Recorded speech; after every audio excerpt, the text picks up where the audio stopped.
So I have written this question that what the question is saying that first read the question properly, and if you know the answer, stop the video and give me the answer. Okay. A student obtain a sharp image of a distant. First of all, check the word distant. Distant means far away object, very far, of the school laboratory on the screen using the given concave mirror to determine the focal length. Which of the following should he measure? Then it is like very easy question. Like if an object is far away, means object is at infinity. When u is at infinity, u is equal to minus infinity.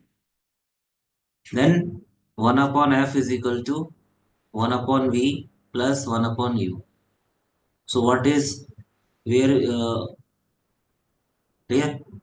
f will be negative.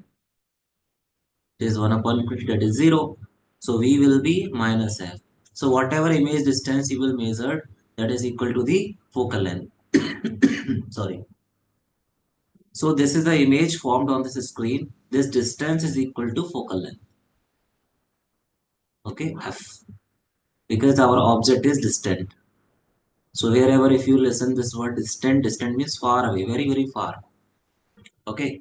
So right answer is option B. Clear? Okay. Thank you so much.